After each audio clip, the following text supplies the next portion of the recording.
I'm Valerie Piet. I'm the director of the International Observatory of Human Rights, and it is my very great pleasure to be standing here tonight. And I'd like to thank the panel, particularly to Muratcan and the Human Rights Association at the Sorbonne for their very kind hosting and all their organisation. Today, we stand at a time of unprecedented issues with human rights.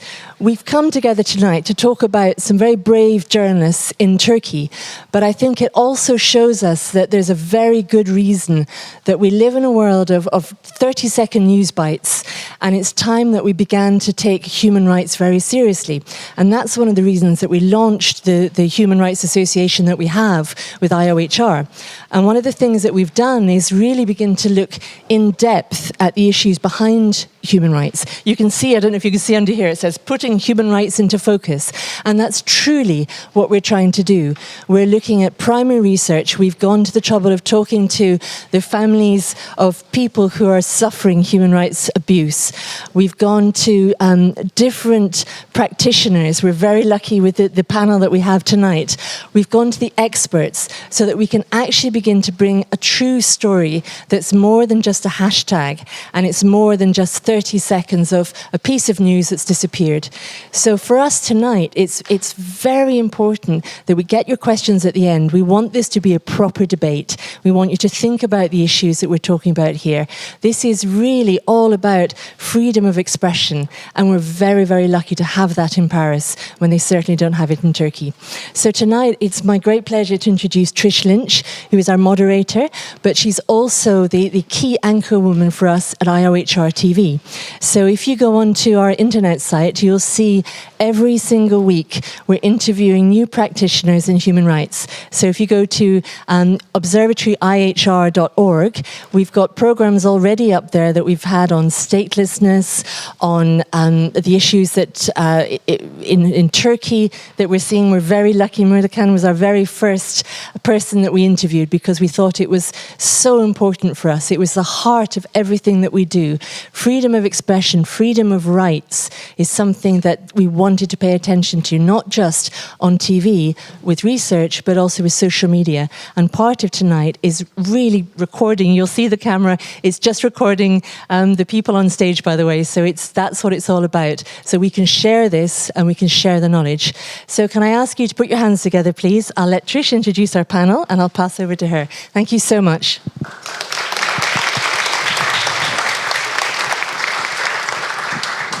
Ladies and gentlemen, thank you for inviting us here today. We're very excited to be here. Now, today, along with our expert panel, we're going to put Turkey under the microscope, and we're going to look at exactly what's happened with regard to freedom of expression in Turkey since the failed military coup in July 2016. We're going to look at the media crackdown and what's happened to journalists. We'll be looking at the Cumhuriyet case, and we'll also be looking at what happens to freedom of expression, not just for people in the media, but for the Turkish nation as a whole. I'll now introduce my panel.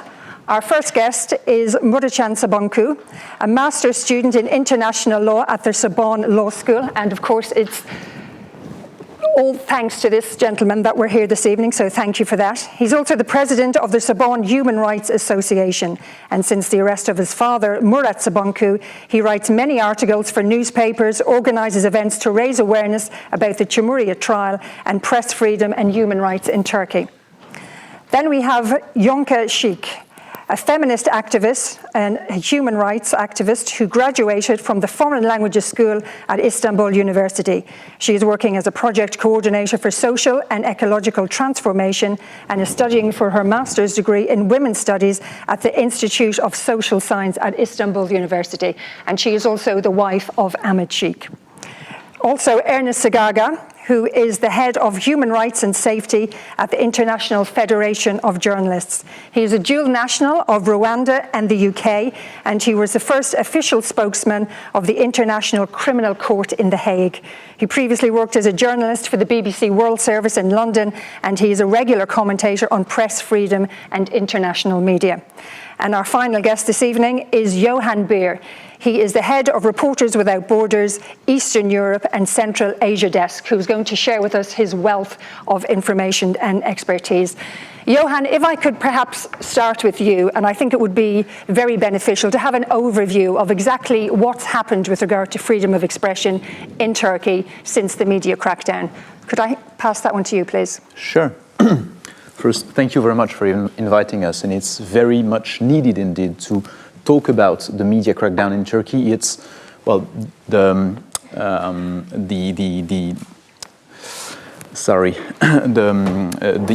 scale of this media crackdown is really unprecedented. Turkey ranks 155th out of 180 countries in our latest press freedom index, and the situation keeps deteriorating. It is also the biggest jail for journalists in the world these days, with more than 100 of journalists behind bars. What I want to emphasize first is the extent to which the pluralism has been crushed in Turkey. Until since the coup attempt in 2016, a state of emergency has been in place, and this state of emergency allows the authorities to shut down any media outlets without court decision, without much reasoning. At least 150 media outlets have been shut down since the start of this state of emergency. So pluralism has been crushed and virtually reduced to nothing.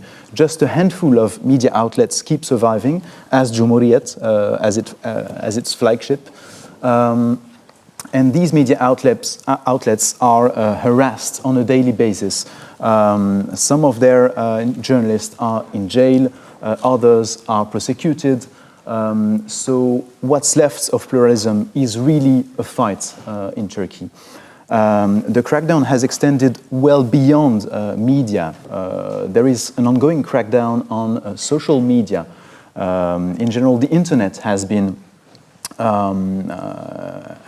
the target of the crackdown as well. Any internet website or page can be blocked without a court decision in a few hours upon an order by the government.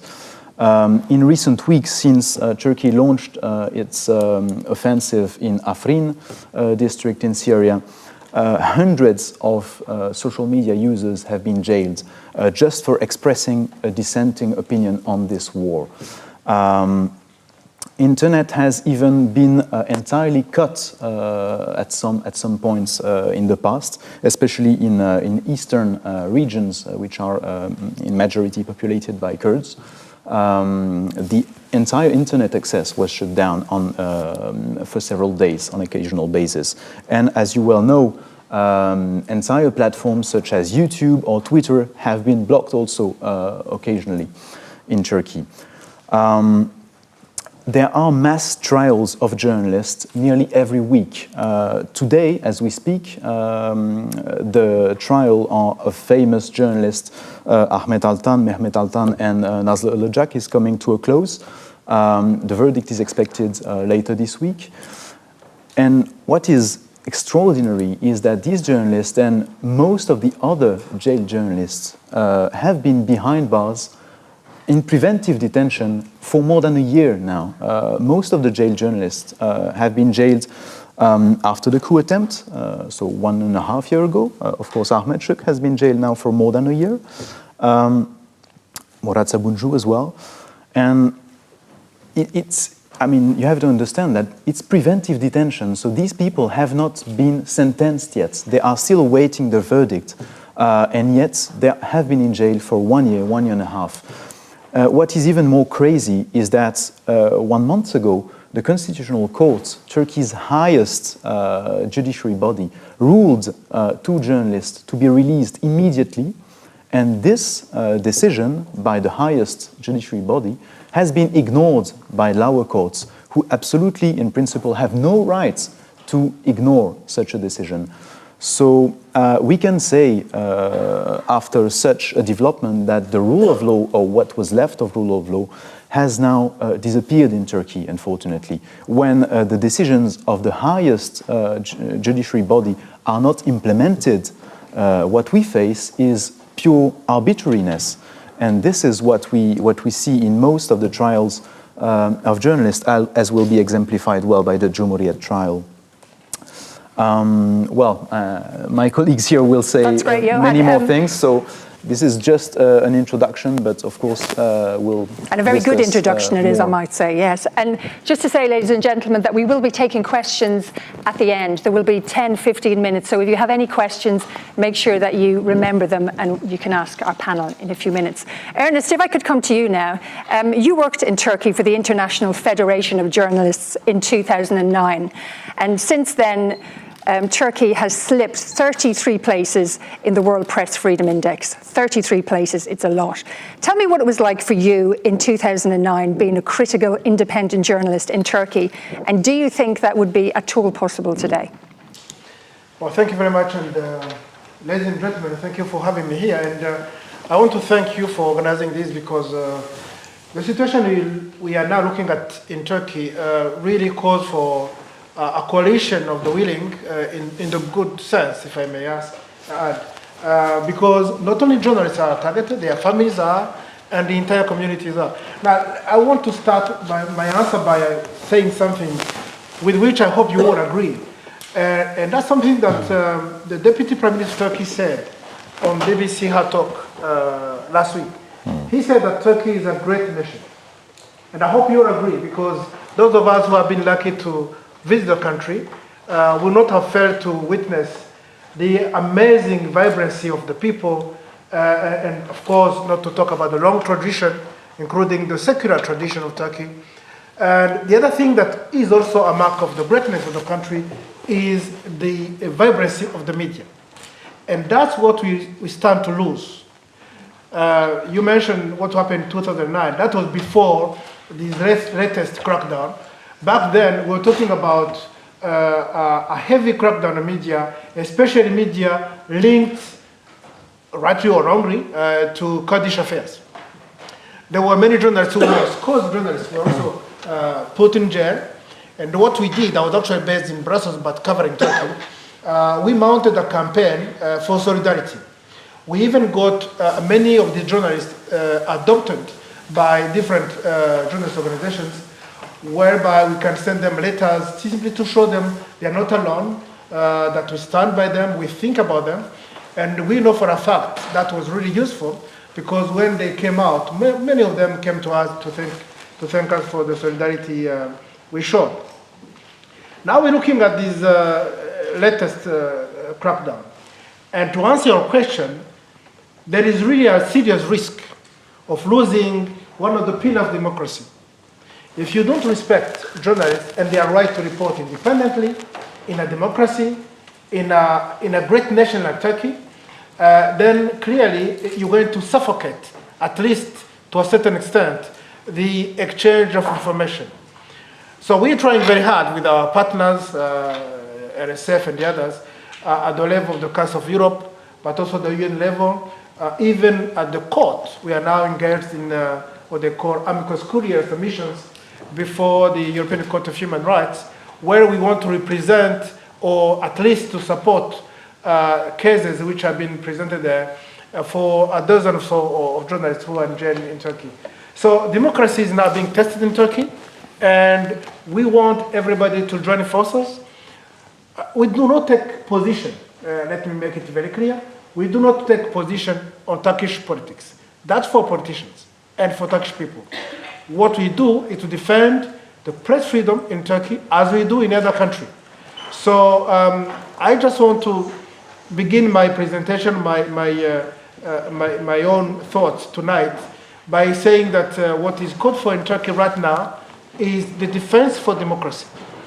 That right of journalists, but also of the public in Turkey, to access information which is objective and which is in the public good. And I hope we touch on the case of Cumhuriyet, because that's exactly the test case of a public service which is being now undermined in the country. Let me ask you, Ernest, about dual nationals. We believe there's currently 10 German dual nationals incarcerated in Turkish prisons, people like Dennis Yücel, for example. We also believe that they're being used as bargaining chips. And the German Foreign Minister, Sigmar Gabriel, has said that they are hostages of Erdogan. Do you agree with this? Now, look, I'm also a lawyer. First of all, I'm a lawyer before being a journalist. And when you are dual national, you have no protection in one of the countries of your nationalities. So I do accept that any Turkish national who is on the territory of the country is, of course, subject to the Turkish law. That's the law. However, the reason why they are being detained, as you say, we believe that they are being used as a bargaining chip. But primarily, these people were like Dennis, in the case of Dennis. This is somebody who was based in Turkey, reporting. He was a journalist. So therefore, whether he is a Turkish national or German national, as long as he is in the country legally, then he has every right to report independently. And we do not accept the premise on which he was being arrested and is being held. That's the bottom line. Whether he's dual nationality or three dual nationality doesn't really come into the equation.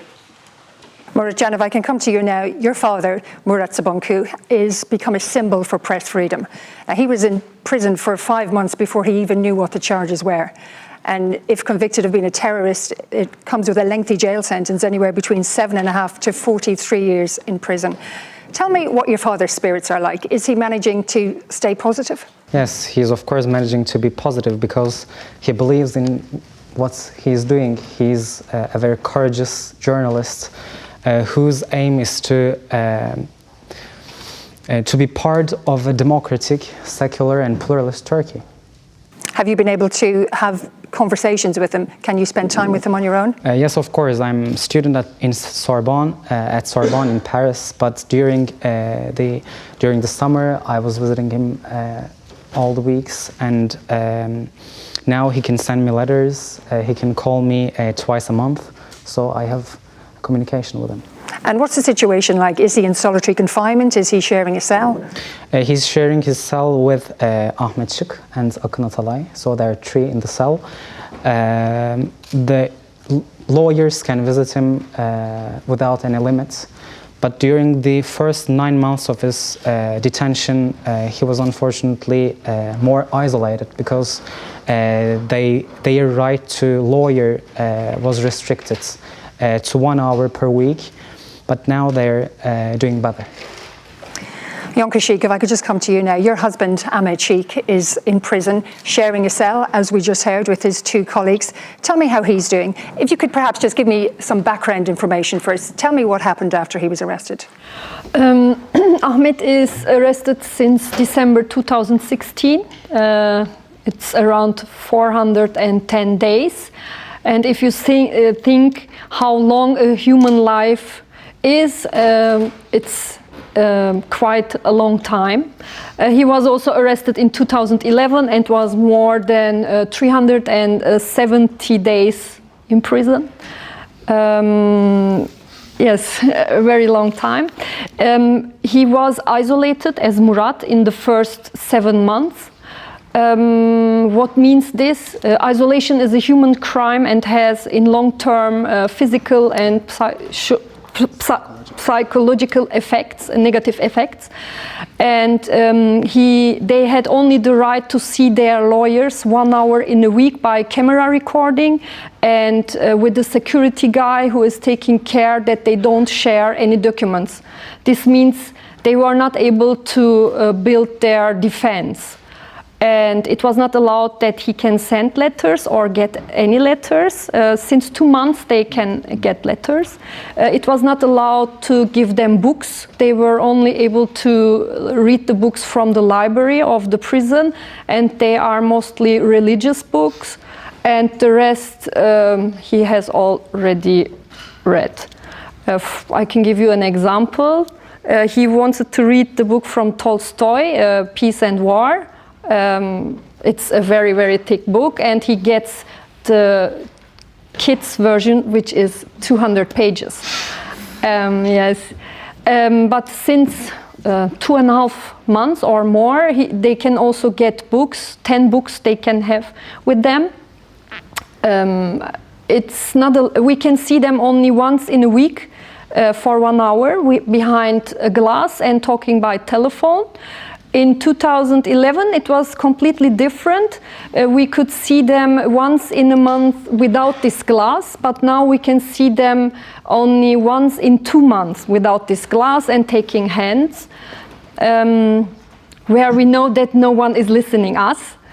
And he can talk by phone once in 2 weeks. It's like that, yes. And how are you coping as a wife on your own with your husband incarcerated? What kind of effect does that have on you? Of course, it's not easy, but Ahmet is since 28 years a journalist, and he was always working, focusing on rights violations, especially which are made against the citizens from the power, which can be the government or the security forces. That's why he had always trouble with the state, let's say state, yes.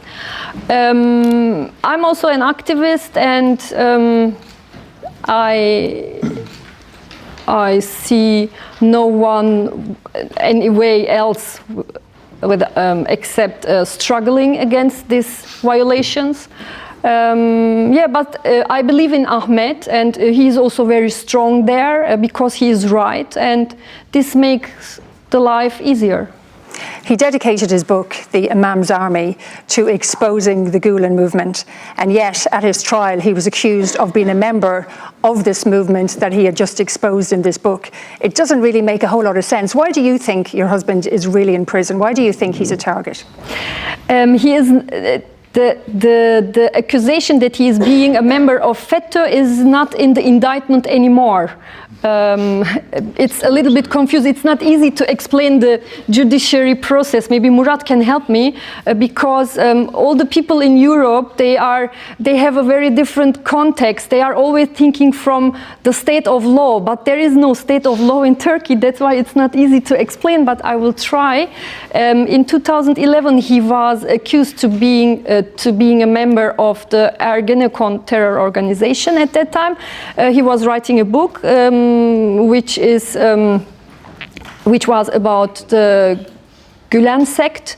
The government defines it now as the FETÖ terror organization, but at that time they were in coalition with the Gülen sect. I prefer to say Gülen sect because it's a sect.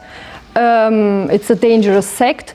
And at that time he was writing how they organized in the state, especially in the police department and in the judiciary department. He was arrested by the Gülenist people, let's say it like that, but also the political responsible for it is the AKP and Erdogan. Today, they are, at the beginning, when the police came to our home and take him, the prosecutor was accusing him to being a member of FETÖ, also PKK, and also DHKPC, which is a radical leftist group. Then it came out that the proof which is for being a member, making propaganda for DHKPC was there was an investigation about him 2 years ago, and in the Turkish law you can't come to the trial twice for one issue. So they the judge put DHKPC out, and he was accused making propaganda for FETÖ and for PKK. But even they couldn't even explain this to their own people, because it's so absurd. Just a few days, 3 or 4 days before the indictment was published, the prosecutor revoked the decision for the decision before 2 years, which was made, and put DHKPC in the indictment and take FETÖ out. But the proofs are still forfeiture. The content didn't change. Yes, it's absurd. Ahmet is a journalist who is asking the right questions, who is just trying to to show the reality, the truth, and that's why he is in the prison. I spoke to you earlier on, and we had an interesting conversation when it was reported in Cumhuriyet that your husband said, "The day will come when you will be tried. Do not forget this, and I hope you won't be tried in a court like yours." This is what he said to the judges at his trial. So tell me what happened next. Yes, at the last session of the trial, Ahmet wanted to make a statement. It was a journalistic work. Maybe you have read it. It was on internet.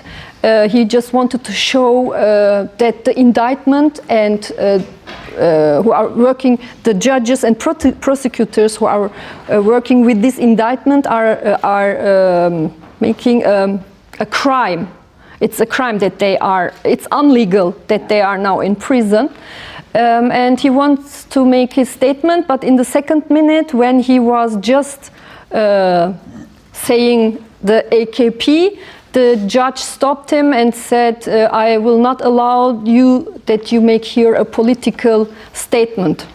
It is a political trial, and these are political hostages.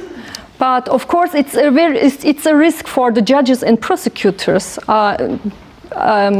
Because they are also afraid to lose their jobs and can be arrested. That's why I guess he was afraid, and in July Ahmet made his first statement. I'm sure that he has trouble because of this statement. The judge had troubles, it can be, and so he forced him to remove out of the courtroom. But you did say earlier that some of the judges are actually in prison with him now, aren't they? Yes, in 2012 when he was released, he was standing in front of the çıkış neydi ya? Entrance of the prison, and he said all these prosecutors, judges and police officers who made this complot against me will come in this prison one day. The truth will come out and they will come in this prison. 38 of these judges and prosecutors blamed him for insulting and treating them. Today, more than 30 of these judges and prosecutors are in prison, and the rest is out of Turkey. They run away. And yes, he still believes that that no one can hide the truth, and one day also all these things will come out. So his predictions came true then, didn't they? Yes. Now, in his court case on the 25th of December, as you said, he was removed after 2 minutes because his defence testimony was deemed to be too political. Tell me what your hopes are for the court case on the 9th of March. What's your lawyer saying about that one? Yes. Hope and expectations are different things. Of course, I have hope because I have hope. We have friends. There are people who are struggling still for democratization in Turkey, and also I am struggling for it, and Ahmet and Murat and Akın Atalay. But I don't have any expectations from the Turkish law because this is not law. Muratcan, if I could come to you now. Since the media crackdown, many prominent judges and prosecutors have been removed, with only a select few remaining. As a student of law, do you think that your father or the other Cumhuriyet employees have any hope whatsoever of having a fair trial? Yes, they have hope, although the deterioration of the liberty of the press is going hand in hand with the deterioration of the independence and the impartiality of the judicial system in Turkey. And unfortunately today, pre-trial detention is used excessively by the prosecutors. the exceptional nature of these detentions are disregarded by the judicial system. And I have some examples with me. And this situation, the influence of politics in Turkey in the decisions of the judiciary is a widely held belief that we strongly have in Turkey, and it was also underlined by the European the Venice Commission, the Group of States Against Corruption, the International Committee of Jurists, and by other numerous reports about the executive's direct or indirect influence in these decisions. A court ordered the release of 21 journalists in Turkey, and the judges of a higher court, HSYK, let's say, suspended this decision by a decision of the 3rd of December in 2017. And as you may know, we had a constitutional referendum in Turkey, and it put an end to the parliamentary democracy that we inherited from the Ottoman era. Now we are living under the so-called presidential system where there is no separation of powers. And the new formation of HSYK, the Council of Prosecutors and Judges, will reflect the political influence, because the president will have a great power for the nomination of these people. So the first example that I give, the referendum, and also the speeches of the Ministry of Justice or the president himself about the Constitutional Court's decision on the trial of Erdem Gül and Can Dündar, for example, when he said that he cannot accept such a decision. Or when we think about the refusal from the lower courts of the execution of the Constitutional Court's decision on Altan and Şahin case, for example. We see that the judiciary system is is not independent anymore, and as Yonca Şik said, there is no rule of law in Turkey, unfortunately. Now, the Council of Europe's Commissioner for Human Rights submitted an intervention on 10 applications filed on behalf of imprisoned Turkish journalists before the European Court of Human Rights. In this report, he was seriously worried, as he said, Cumhuriyet newspaper headlines were used as the primary basis for evidence against the employees on trial. Now, this is obviously seriously flawed. Tell me what defence you have presented, and have you or your family or the lawyers been pressured in any way? Pressured in any way? In which way? Well, what defence have you put forward to counteract the claims that the newspaper headlines are being used as evidence? Cumhuriyet administrators and journalists are accused of acting on behalf of a terrorist organization without being a member, under Article 2020, paragraph 6 of the Criminal Code, with the only evidence against them being a number of news items published in Cumhuriyet, which were regarded by the domestic courts as a propaganda for FETÖ and PKK, although they are organizations which are constantly opposed, as Yonca Şik underlined. And the use of these news items as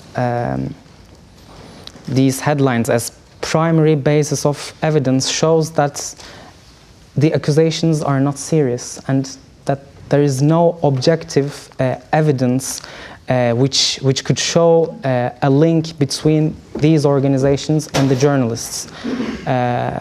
Just to give an example, Cumhuriyet is the first newspaper in Turkey to underline the dangerousness of FETÖ in Turkey. This is the reason why they had hundreds of cases, and also their journalists. But to give a message to all critical and independent journalists in Turkey, politicians and also judiciary system chose Cumhuriyet because Cumhuriyet represents a lot of values like democracy, like secularism, pluralism in Turkey. It was created in 1924, just after the foundation of the Republic. And it is a very powerful message for other journalists to invite them to self-censorship, because the only use of the headlines is no sense in law. It is not an evidence which could about which we can discuss. It's nonsense. Can I add something? Yes, please do, yes. For this, that it's not law, maybe we can highlight two details. The prosecutor who prepared the initial indictment is on trial for being a FETÖ member and is charged with 2 life sentences. And also one more, one of the witnesses. But the judges are denying it. Yes. Yeah. And one of the witnesses is Hüseyin Gülerce, who is the top aide of Fethullah Gülen. Everything is really absurd. If I can add something on it, I attended personally a number of audiences in the Cumhuriyet cases, and indeed, I mean, you can't believe your eyes when you're there. It's Kafka in real life. These journalists are basically accused based on associations. The reasoning of the prosecutors and judges is always to associate with something else, like a journalist received a call from a source, and since this source is suspected to be a member of a suspected terrorist organization, then the journalist who received the call is also supposed to be a member of the terrorist organization. This kind of accusation is typical of the crazy indictments that we see in the Cumhuriyet case and in many others. At some point even, I remember that Akın Atalay, one of the owners of the newspaper, the CEO, he was the judge asked him about his relation with someone, and actually Akın Atalay replied, well, this was the carpenter who was doing some works at my house, and yes, I paid him for the works that he did at my house. And it appears that the son of this carpenter is allegedly in relation with some terrorist organization, and this was one of the bases why Akın Atalay is prosecuted. I mean, it's nonsense. It's totally nonsense, and this is really typical of what we see in these mass trials. Ernest, if I could just come to you, would you like to add something? Yes, just 2 things. In America, they say that a prosecutor can induct a ham sandwich. If you really want to induct somebody, you can. The only difference is, and I want to urge everybody who hasn't seen the movie, The Post, to go out and watch it, because it shows you how even when politicians, they tend to be the same all over the world. They want to have their cake and eat it. The only thing which stands between them and the cake is the normally a judge, which is independent. Who is independent? When there is no independence of the judiciary, then basically you have no rule of law. What we see in Turkey is really people being accused of virtually, as my colleague said, knowing somebody. Now, if you are not a journalist and you don't have sources, you are nobody. It's simple as that. We usually can even have sources of people who belong to criminal organizations. That can happen. But what you do when you find out a crime being committed or have been committed, you then pass on the information to the police, and they can investigate. But we are not party to whoever groups of which we know some members. That's very different. So that's what I want to stress. But please watch The Post, and then you'll see what our colleagues in Turkey are going through. Ernest, one final question for you, because I know you have to leave us to go back to Brussels. Thank you for being with us. The European Court of Human Rights has created a list of priority cases. In those cases, we have Murat Sabuncu, Ahmet Sik, and Deniz Yücel versus the Turkish state. when we look at the case of Deniz Yücel, he's been in prison for a year and he's never been anywhere near a court case, or near a courtroom rather. Do you think this priority case system is working? Is it speeding up the judicial system, or is it falling on deaf ears? Well, first of all, actually it was a breakthrough, because as you know, there is a criteria for admissibility before the European Court of Human Rights. They usually request the applicants to have exhausted the local remedies. That means you have to go through the entire justice system in your country. In the case of Turkey, they actually made an exception. They actually wanted to know from Turkey what is being done on these cases. And from that, they allowed organizations like mine and NSF and others to also submit our clarifications, as did the Commissioner for the Council of Europe, as did David Kay, the UN Special Rapporteur. This was the breakthrough. Now, we of course waiting to see whether they are going to accept to take on those cases and actually rule on them without waiting for the Turkish remedies to be exhausted. Because I think one of the things that the court realized that the local remedy in Turkey actually are no longer available. And in the absence of that, then there should be no bar for the court to take on those cases. Ernest Sagaga, thank you very much. Have a safe trip back. Thank you very much. And thank you for coming here. And good luck. We're finished, yeah.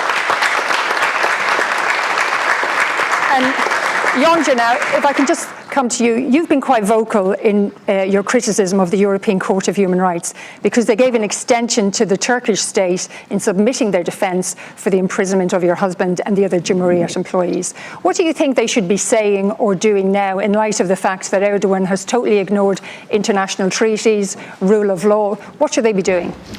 Unfortunately, there is no more mechanism for us, only the European Human Rights Court, the decision, and they have to decide as soon as possible, because we are talking here for about personal freedoms and personal rights, and it's more than 1 year that they are now in prison. Deniz Yücel, there is no indictment, and he don't know why he is in prison, and they have to decide as soon as possible. May I just emphasize that actually the European courts and the Turkish judiciary are in a race, because the European courts were seized on the pre-trial detention of all these journalists. And now we are coming to a close in several major trials. The Altan trial is, well, the verdict is expected this week, and in Cumhuriyet case as well, it's coming, well, in the coming months. So if the European Court of Human Rights doesn't make a decision on the pre-trial detention in the coming weeks, then it will be too late, because even a positive decision after the verdict will have no immediate impact. Muratcan, if I can come to you now, you've been very vocal and very visible in campaigning for your father's freedom. You've travelled around Europe, writing articles, appearing on talk shows, and I know that you have the support of the European people, but what kind of support have you had from the European leaders?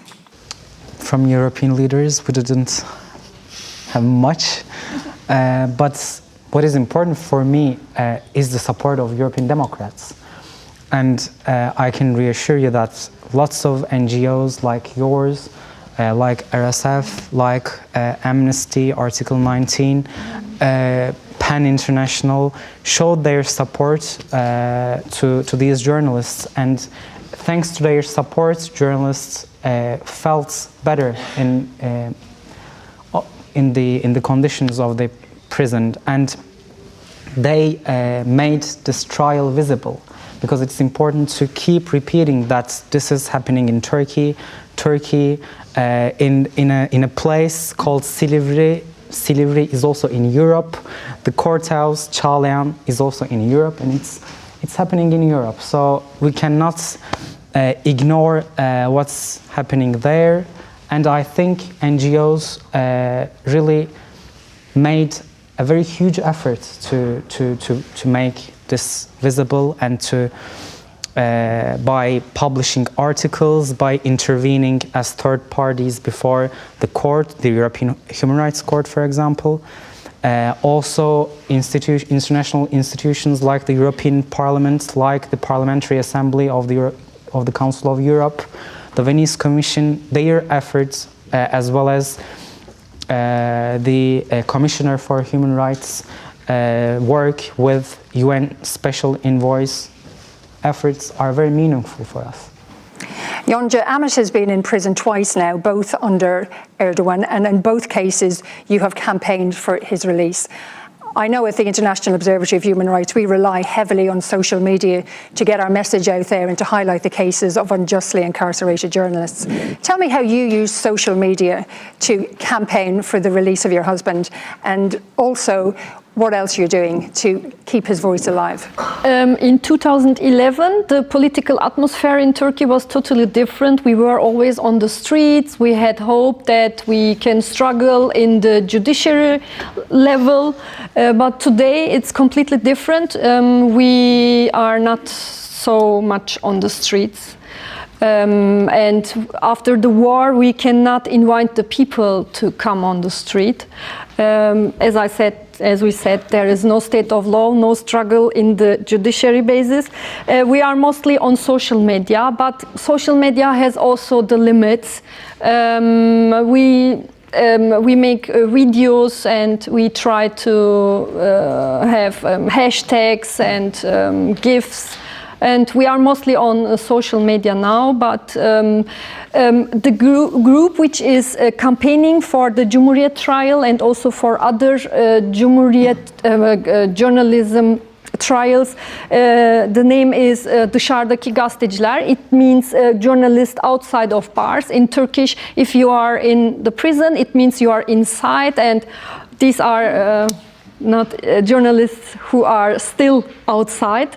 And we try to come together with some journalists who are still in the mainstream media, and we will find some ways to act. But it's important to underline that social media is an important remedy, because unfortunately the trial is not very present in mainstream media in Turkey, although the editor-in-chief and his colleagues are in prison. It is not journalists of an unknown newspaper. It's the oldest newspaper of the Republic. But there are a lot of newspapers and a lot of TV channels which doesn't speak about it when, for example, during the trials. And it's important to underline that social media was used very effectively for making visible the process. That's right, but after the war, as Johann said, it's also not so easy to use the social media anymore. A lot of people are arrested, and we don't know what happens before the 9th of March, before the next trial. As you're as you're mentioning the Turkish civil society groups that are available on Twitter, I'm just writing 2-3 of the Twitter handles of these groups, so that you can receive information if you want. So there is Press Out, which is the group that you mentioned. Perhaps while you're writing, I don't know if you can do two things at once. Can you talk and write at the same time? Could you? The director of RSF, Christophe Deloire, he observed the last Cumhuriyet trial. Can you tell me what his insights were? What were his observations? Sure. Actually, I was also attending many audiences, and so here they are. Yeah, maybe it's not so visible, but sorry. As I said, one of our main observations was that we were amazed by what we saw, by the basis presented of the indictments and the accusations. And also what was amazing was how the journalists replied, actually. It was quite impressive to see their courage and their assurance. I mean, the fact that it's obvious that they're just defending themselves and that they are right, and that sometimes, I mean, many of them have been using humor or, you know, things that you don't expect to see in a courthouse and from people who are in such a difficult situation. But their courage and the way they presented their defense was very impressive. Many of them also have used this opportunity to attack the system as it is, to attack, well, the Turkish political system, the lack of justice in the country. So, yeah, it's quite impressive to attend an audience in Turkey. And also what is impressive is, well, still to some extent, the solidarity, which is well alive, although of course it's under very severe pressure, but all the audiences I have attended in the Cumhuriyet trial were preceded by a gathering in front of the Justice Palace with many journalists and fellow activists and foreign and local observers, well, testifying in solidarity with the journalists in trial. And in many audiences, observers have been left outside because they were too numerous.